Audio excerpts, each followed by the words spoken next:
โอเคครับก็ครับสวัสดีคุณผู้ชมทุกท่านด้วยนะครับก็ยินดีต้อนรับเข้าสู่เกม Anubis Ward นะครับผมซึ่งวันนี้ผมก็เอาทุนมาที่ 1,000 เหมือนเดิมนะครับผมเดี๋ยวผมจะมาลองเบ็ดสักเอา20แล้วกันเนาะเรามาดูทุนก็ไม่มากไม่น้อยนะครับก็เรามาก็ลองดูกันเลยนะครับผมซึ่งเกมนี้ที่ผมดูมานะครับมันก็จะมีความพิเศษตรงที่ว่าถ้ารูปอนุบิสลงตรงไหนนะครับผมนี่ครับตรงคูณนะครับผมอนุบิสลงคูณไหนมันจะคูณนั้นนะครับผมแล้วก็มันก็สามารถเรียงกัน3ตัวแล้วก็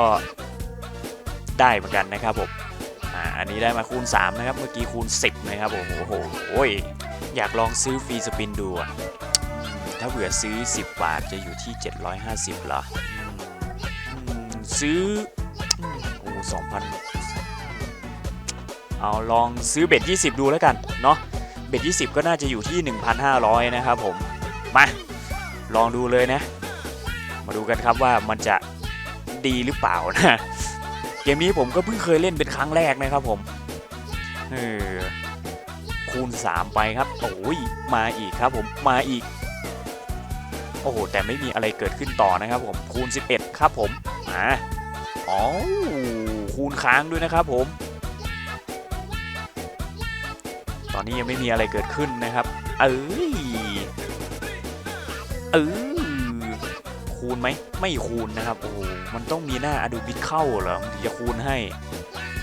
โอ้คูณ25เฮ้ยเพิ่งจะเห็นโอ้แต่ได้บาทเดียวศูนย์แต่นอเอายังดีอยู่ดีตรงไหนวะเนี่ยซื้อไปตั้ง1,500เพิ่งจะได้แค่500โถเอ้ยมาอีกเอาอีกเสียดายอดูวิทน่าจะเป็นตัว Y ด้วยเนาะถ้ามันเป็น Y ด้วยเนี่ยมันจะแจ่มเลยนะได้มา1,600แล้ว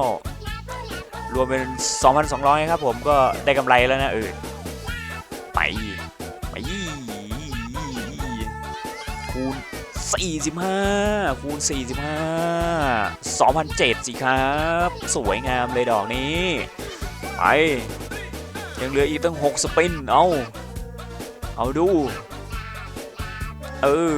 ยังไงโว้ไปวายไปอยู่ข้างหลังซะงั้นโอ้ยนับ3อีกแล้วนับ3มันจะให้ไหมเนี่ยนับ3ส่วนใหญ่จะไม่ค่อยให้นะครับค่าย PG หลายๆเกมนะถ้านับ3แล้วมันจะไม่ค่อยให้เนาะแต่คูณ48 600นะยอดรวมตอนนี้ 5,611 แล้วนะยังมาอยู่โอ้ยอนุบิทไม่เข้านะเสียดายโอเคมาดีซื้อ 1,500 ครับผมได้มา 5,600 นะหรือว่ากำไรแล้วมาจะลองเบ็ดสัก30ดูครับผมซื้อไปเลยมาดูมันจะได้เท่าไหร่นะมันจะให้ไหมเอามาว่าโอ้ยคูณ6 180ครับไปยังเลย12สปินเอาดูเอาอนุบิทมาเติมคูณเข้าไปสวยงามมันต้องเข้านะมันถึงจะให้ตอนนี้อยู่ที่คูณ16นะครับโอ้ยคูณ20เสียดายอนุบิทไม่มานะเอา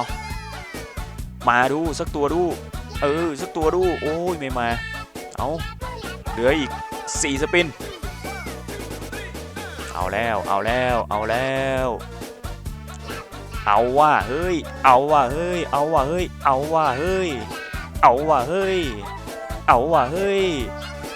โอ้โหปืบไป36ดอกนี้10,000แน่นอนครับผมไม่ถึงนี่หว่าแต่ก็ยอดรวมก็ได้ถึง10,000แล้วนะถือว่าดีอยู่สุดท้ายเอาหน่อยอีกสักนิดนึงโอ้โห คูณ41เข้าไป600ครับผมก็จบที่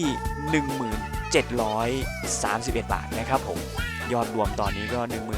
15,000 โอเคครับก็ก่อนจะจากกันไปนั้นผมก็ฝากกดไลค์กด Subscribe ช่องผมเพื่อเป็นกำลังใจให้ผมด้วยแล้วกันนะครับผมไว้เจอกันใหม่คลิปหน้าครับสำหรับวันนี้สวัสดีครับผม